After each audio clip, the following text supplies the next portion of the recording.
नमस्कार मंडळी and welcome to the vlog. बऱ्याच दिवसानंतर पुन्हा एकदा व्लॉग करतोय. खरं तर मागचा व्लॉगमध्ये जसं सांगितलं की पावसाळा जवळ आलाय आणि आता पावसाळी पर्यटन निश्चितच करणार. त्यामुळे वेगवेगळ्या ठिकाणी जेव्हा जेव्हा जाईल तेव्हा तेव्हा निश्चितच तुम्हाला तोही अनुभव देणार होतो. पण 3 दिवसाच्या पावसाळा संपल्यानंतर पुन्हा एकदा नवा उन्हाळा सुरू झालाय, अशी परिस्थिती सध्या आहे. खरं तर हे सृष्टीचं चक्र आहे. आज ऊन तर उद्या पाऊस निश्चितच पडेल. पण करायचं काय? त्यामुळे आज जरा घरी होतो आणि आमचे एकदम तरुण मित्र आप्पा खडे ते मागं बसलेत. तरुण मित्र अशासाठी म्हणालो की वेवलेंथ एकदा मॅच झाली ना की मग वयाची बंधनं तुटतात. कारण त्यांचा जो पिंड आहे पर्यटनाचा, तो माझाही पिंड आहे. त्याच्यामुळे पर्यटन उभ्या आयुष्यात सृष्टी इतकी मोठी आहे की ती फिरणं या आयुष्यामध्ये शक्य नाही, पण जेवढं फिरता येईल तेवढं फिरावं असा आमचा नेहमीच मानस असतो. त्यामुळे आज आम्ही निघालोय कर्जत तालुक्यातील कोंदिवडे गावानजीक असलेलं चोची मठ येथे. नाथ संप्रदायाचं एक सुंदर मठ आहे आणि तिथे अनेक विभूतिमत्वांच्या तिथे समाधी आहेत. त्यामुळे तिथे त्या पवित्र स्थानाचा अनेकदा मी अनुभव घेतलेला आहे आणि पुन्हा एकदा जाण्याची इच्छा झाली. आप्पा म्हणाले चला एक फेरी मारून येऊया.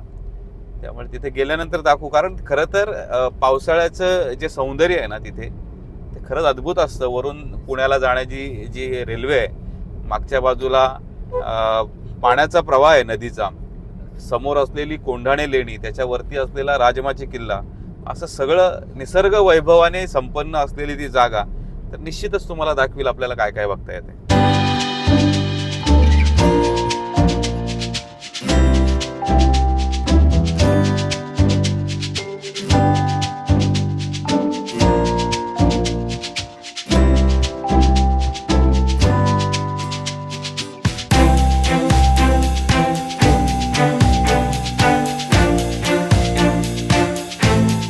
So finally we reached. आपण इथे आलो आहे आणि हे बघू शकता, हे मठाची मागची बाजू आहे. इथेच मंदिर आहे, इथेच धुनी आहे आणि सध्या तरी मस्त छान हिरवळ आहे. सोबत आप्पा आहेत आणि सोबत अजून एक आपला मित्र आहे ऋषभ. तर तिघेजण असाच विषय झाला आणि आलो. तर बघूया आता. टाकायचं आणि ती तर मंडळी, नाथ संप्रदायाची खरी ओळख समजली जाणारी धुनी देखील इथे आहे.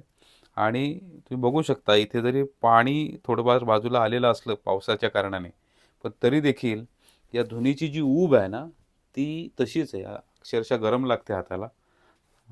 आणि असं अतिशय प्राचीन असं हे ठिकाण आहे.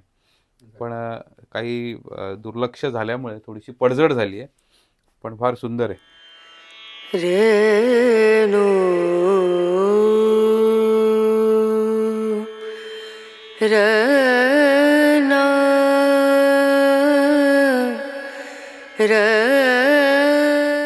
मागच्या बाजूला बघू शकता पूर्ण घनदाट जंगलच वाटते. आणि अशा जंगलाच्या ठिकाणी या फार सुंदर आणि नयनरम्य अशा निसर्गाच्या सानिध्यात हे मठ आहे.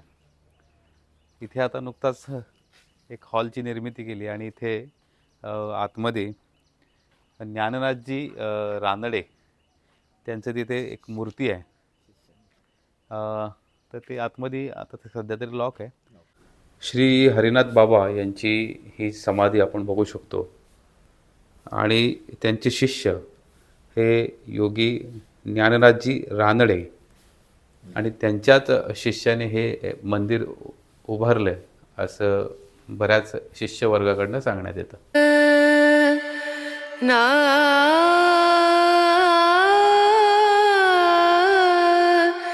ना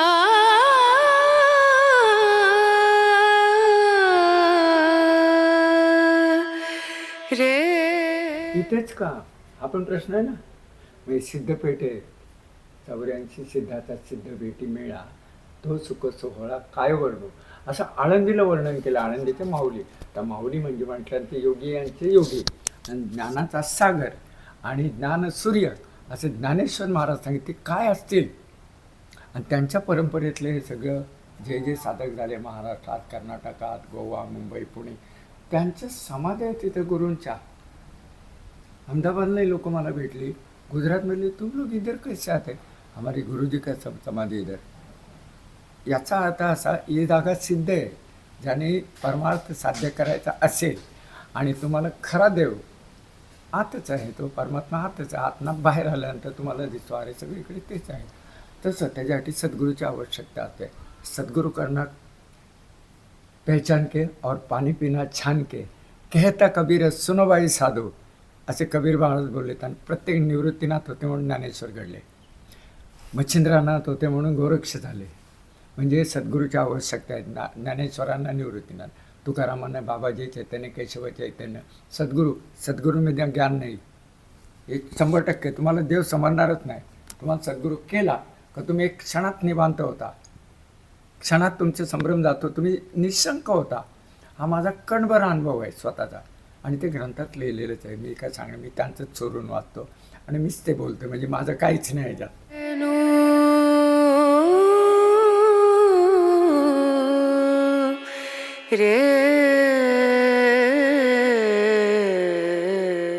अनेक योगी संत महात्म्यांच्या इथे समाध्या आपल्याला बघायला मिळतात. आणि इथे जी आहे ती सिद्धयोगी गंभीरनाथ महाराजांची जीवित समाधी. अर्थात आपण माऊलींची समाधी जशी म्हणतो, जी चिरंजीव समाधी आहे, की ज्याच्या खाली वास्तविक त्यांचं वास्तव्य आहे, अशी जीवित किंवा चिरंजीव समाधी, त्यापैकी सिद्धयोगी गंभीरनाथ महाराजांची समाधी आहे.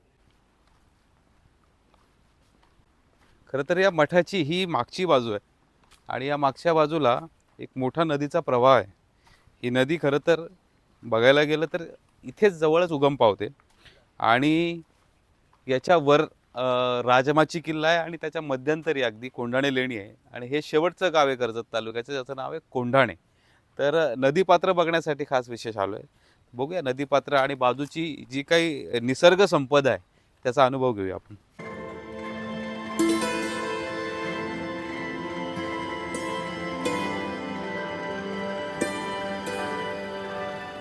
नदीचा प्रवाह बऱ्यापैकी प्रवाहित आहे, कारण खरं तर पावसाळा आहे. कडाक्याचं ऊन असलं तरी पावसाळा आहे. त्यामुळे सुरुवातीचा जो 2-4 दिवस पाऊस झाला, त्याच्यामुळे बऱ्यापैकी इथल्या नद्या तुडुंब भरून वाहत होत्या. नवे तर इथे पूरही आला होता. त्यामुळे उन्हाळ्यामध्ये देखील या नदीपात्रामध्ये बऱ्यापैकी पाणी असतं, कारण या मठामध्ये जेव्हा आम्ही येतो, रात्री वस्तीला वगैरे राहतो, तेव्हा हेच पाणी आम्हाला मदतीला असतं, किंवा स्नानासाठी हेच पाणी असतं. आता तरी खूप छान पाणी, अगदी फ्रेश पाणी वाहत आहे. आणि वरती जसं मी म्हणालो, वरती जे दिसतं एक्झॅक्ट वर, तोच आहे राजमाची किल्ला. खरं तर इथून ट्रेक आहे राजमाचीला, आणि ट्रेकच्या रस्त्यात आपल्याला कोंढाणे लेणी लागते, जी फार प्राचीन अशी लेणी आहे. बुद्धकालीन लेणी ज्याला आपण म्हणू शकतो, स्तूप आणि बऱ्याचशा काही त्या गोष्टी आहेत तिथे. खूप सुंदर निसर्ग आहे. तुम्ही जर कधी आलात कोंढाणे लेणीला, जर कधी आलात तर कोंढाणे गावाच्या बाजूलाच हे मठ आहे, चोचीचं मठ, नक्की भेट द्या. एक चांगल्या वाईब्स काय असतात, तुम्हाला सांगतो की स्पिरिच्युअलिटी किंवा धार्मिकता किंवा अध्यात्म काय असतं, याच्या ज्या वेव्ज आहेत, ज्या वाईब्स आहेत, ते इथे तुम्ही नक्की अनुभवू शकाल. तर कधी आलात तर नक्की भेट द्या. बघूया इकडचा आजूबाजूचा परिसर थोडासा फिरून आम्ही निघतो आता पुन्हा परतीच्या प्रवासाला. तर मंडळी, आपण फायनली मठ पाहिला. अर्थात मी अनेक वेळेला पाहिला आहे, पण जरा छानपैकी पावसाचे दिवस आहेत आणि हिरवळ आली आहे, अशात म्हटलं भेट द्यावी, आणि छान भेट झाली. सगळं पाहिलं, खूप छान वाटलं. तर लगेच आम्ही निघतो आता परतीच्या प्रवासाला. असे छोटे जी ठिकाणे आहेत, जी अननोन आहेत, बऱ्याच लोकांना अजून माहीत नाही, अशा ठिकाणी भेट देण्याचा माझा या पावसाळ्यात तरी निश्चित मानस असेल, की जेणेकरून ही अननोन जे प्लेस आहेत ते तुम्हाला माहीत व्हावे, आणि आपला धर्म, आपली संस्कृती, आपलं अध्यात्म याचा प्रसार आणि प्रचार जेवढा करता येईल तेवढा करण्याचा निश्चितच मी प्रयत्न करेन. तर भेटूया पुढच्या व्लॉगमध्ये. तुर्तास थांबतो.